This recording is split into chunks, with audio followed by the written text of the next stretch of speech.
Hey everyone, Julian here. Today I'm going to be showing you how to make the best metallic Sophie style snares. I'm going to be showing you how to synthesize them from scratch with only Ableton effects and synthesizers. So yeah, to go along with this video, I just dropped a new sample pack called Ultimate Metal Snares. The link is at the top of the description. You get these 10 really high quality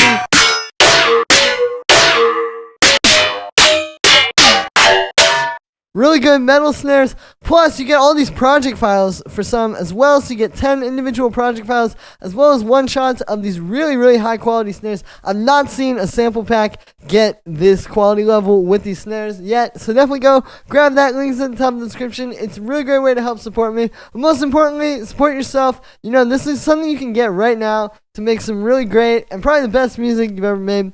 So go grab that. Links at the top of the description. Thank you for the support, everybody. Every little bit helps. And let's dive in. Alright, so I got 3 snares here. And I'm going to show you how I made all 3 of these. And through this, you will figure out pretty much everything you need about how to make these snares. It's not actually that hard, but it's more so like what's actually going on that I think can be challenging to figure out. But when you actually know what it is, it's not that hard. So here's the first one. This is 4 layers. It's just like an 808 snare. This operator, which is just some noise. You can see I've got this envelope like this where you turn up the attack and then set the initial to 0 so you can get like that little click at the start. And then we have a high pass filter.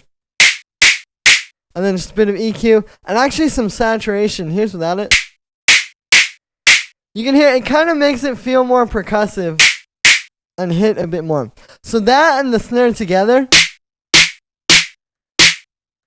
So that's already a lot of punch, right? And that's what you want to start with, actually. Like a lot of people, of course, you want to try to start with the metal sound. How do you make that? What's the FM recipe for that? But really, like, start with this impact. Get just like a good 808 style snare or something that has that kind of good punch to it. Get the noise over it and get that hitting.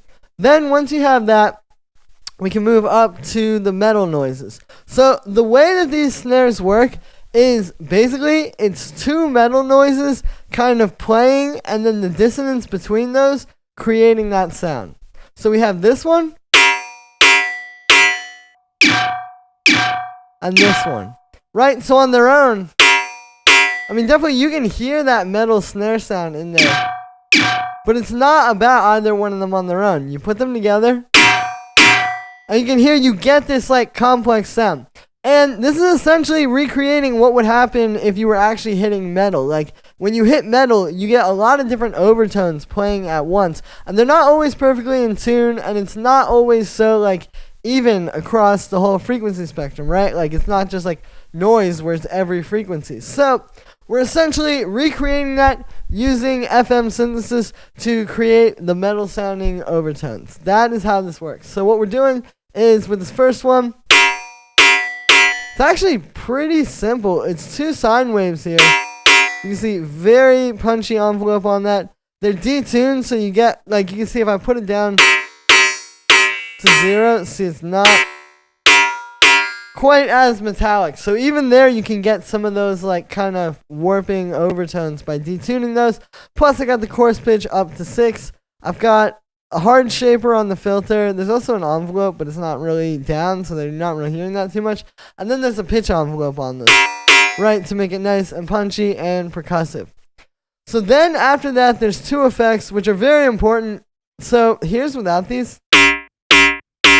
So this is what we're getting out of the synth. You can hear it sounds now a little bit more, right, like a like a FM bass or something you might make for house or something like that. But what we're actually doing then is you put it through like some chorus. You can use, I watched a video with Umru, you may have seen it, where he used like a flanger for this. You can use a lot of different things, but basically using some kind of modulation effect and then just like turning that feedback up a lot. So now you can hear we're getting these metal overtones. Without it,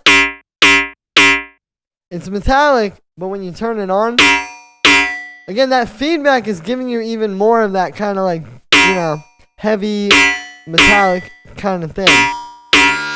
You can even turn it up higher if you want, or automate that.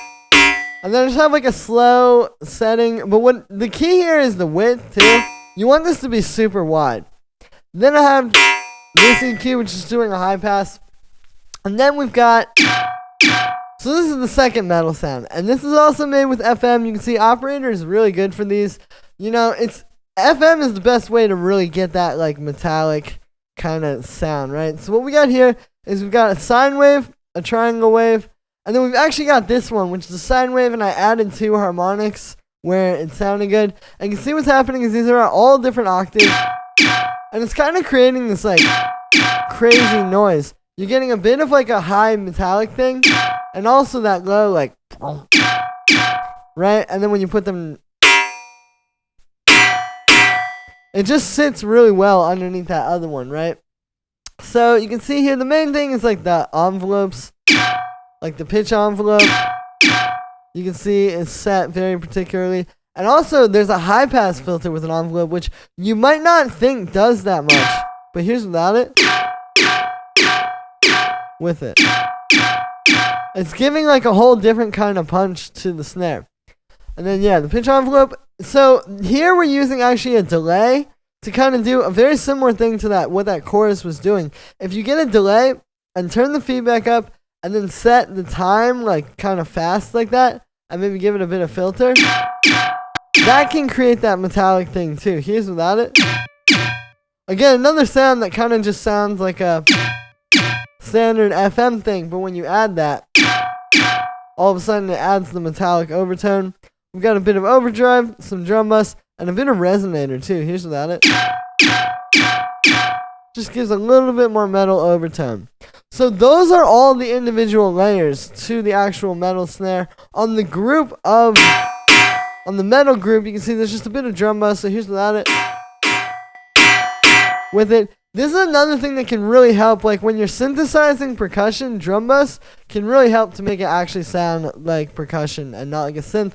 But then on the whole group, like the metal sounds plus the operator noise plus the snare, there's a bit of drum bus, again, which is being blended. So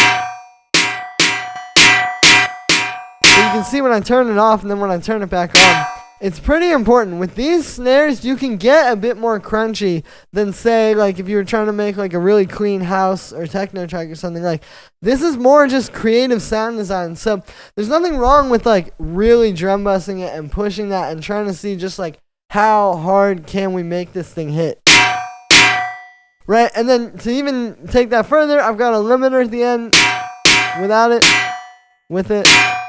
Now, this is serving 2 purposes. One, it pushes it a lot, but also when you have these like the chorus and the delay and stuff, that limiter will pull those like up a little bit more, those like the ringing out stuff.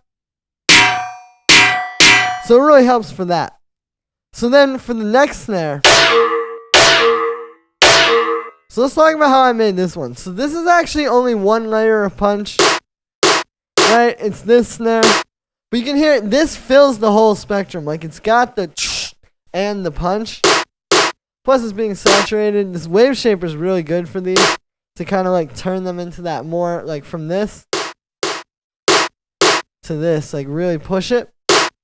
And then so again, we've got 2 metallic sounds with the operator. So the first one,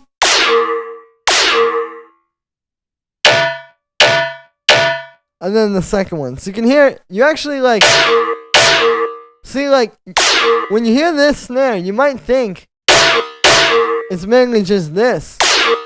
But see, if I take out that second layer that's kind of in the background, all of a sudden it's not so metallic anymore, because when your mind thinks of something as being metallic, it's because you're hearing all those little, like, overtones. So you really need that second layer of metal there to kind of sell that illusion, right? So we're thinking like CGI terms here. So the first one is made with operator, as all of these are. You can see it's a sine wave. This is like one of these where I drew in some harmonics down there, and then just another sine wave.